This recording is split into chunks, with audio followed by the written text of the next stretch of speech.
Alright guys, so in this video we will be getting this lawnmower and a Suzuki Shaft 230 suspension. We're cutting it off, we're putting it on this.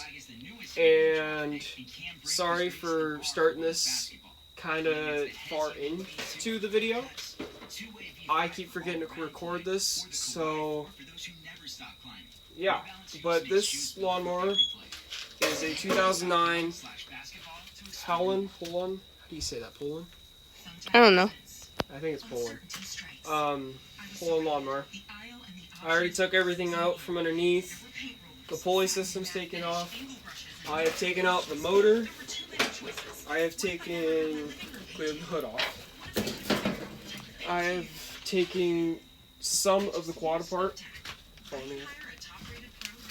And then over here, we already have one side of the arms off.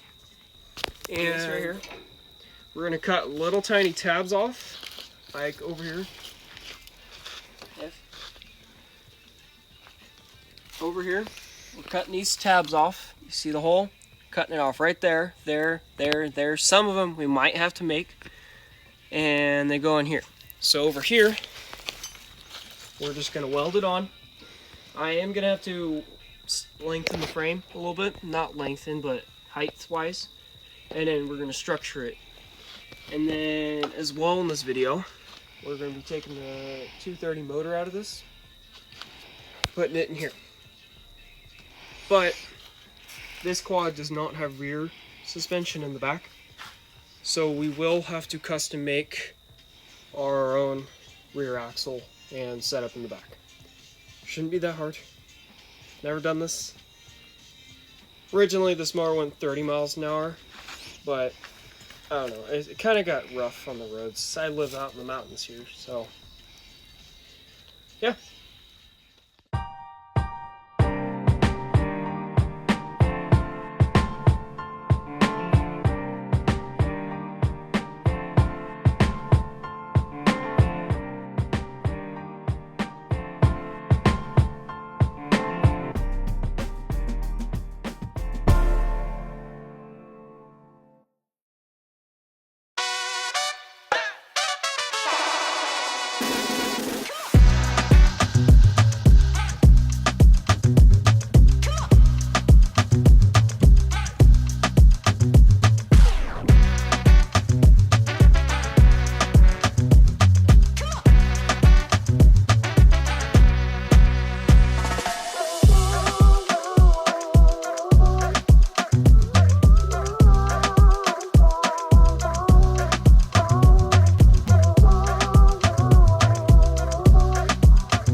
Okay.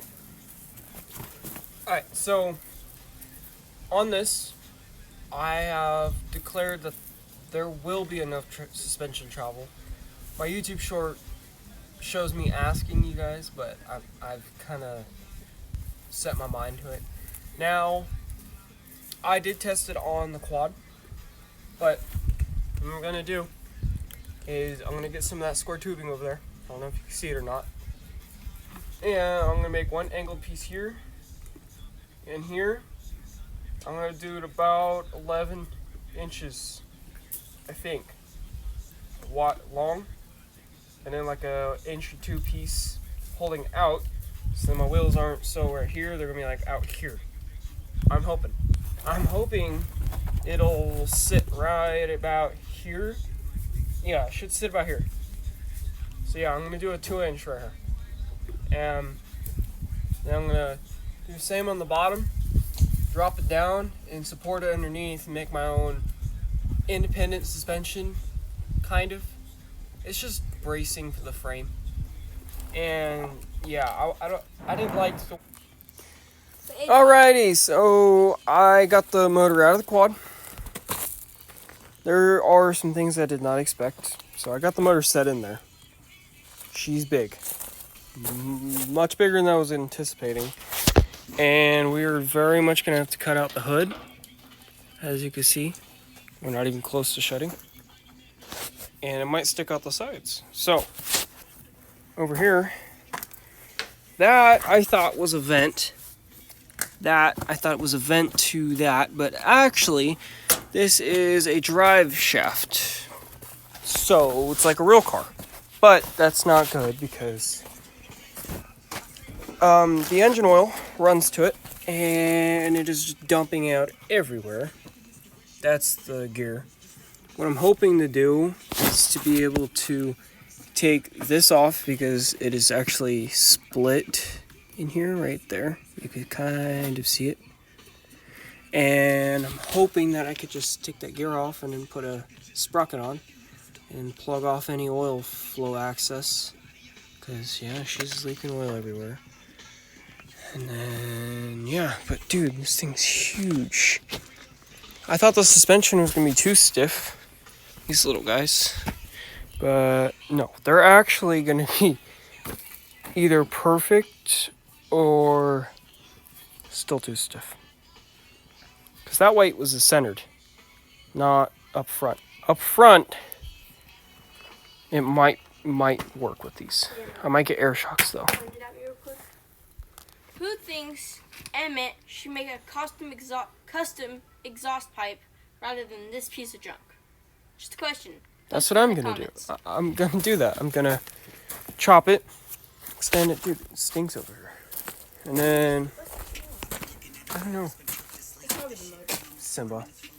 Anyways, so I'm going to run the exhaust somehow out here, underneath, out the fender, and right out the back here. Somehow I'm going to do that while fitting this muffler in there. Should sound pretty good with it. Not too loud. But yeah, I've made some progress. Shined up the frame, so I've decided that I've got these pieces right here, and these two bowl holes right there used to be the old axle. Now it's going to stick out about 2.5, 3 inches away from the frame. I'm going to have pieces angling on the sides to this. I'm going to have one down here, down there, and then it's going to cross over, strengthen while stability of the frame, and then this guy will stand about there, kind of. So now it sticks out instead of being in the way or causing a problem. We're actually about to see what this is going to look like. So yeah, axle placement right there, much better. Much better.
Alrighty.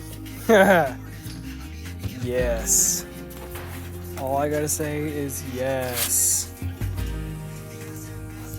Dude. This is just sick. Might raise up the hood a little bit in the front because it looks a little goofy right now. A little bit. Don't worry, the rear end's not even, I haven't even touched that yet. But, and there's no motor in it right now, it's just empty, but, I only have the top bar on. I still need to drop it 2.5 inches and then put that guy on with these guys I already made. I just need to get this guy cut up into the pieces I need, and then that drops him down underneath here, right about, I'd say kind of there.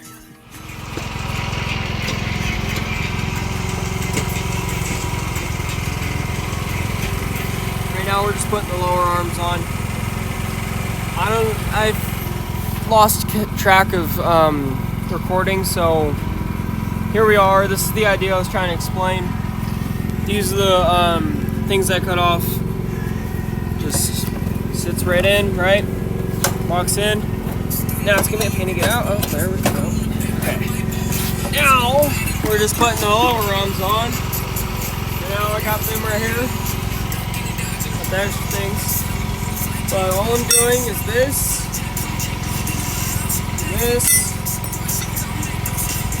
and we're just, boom, right? And underneath, off the frame over there, we got round tubing. It slips right in here, so we're just gonna slip it in and cross it, and the front end's almost done. We got steering, which I think I'm gonna use that shaft. I have a drive shaft somewhere. My drive shaft, somehow I'm going to do this underneath the motor, I think. Basically we're just going to run and then straight down and into our arms underneath. It's just going to go back and forth.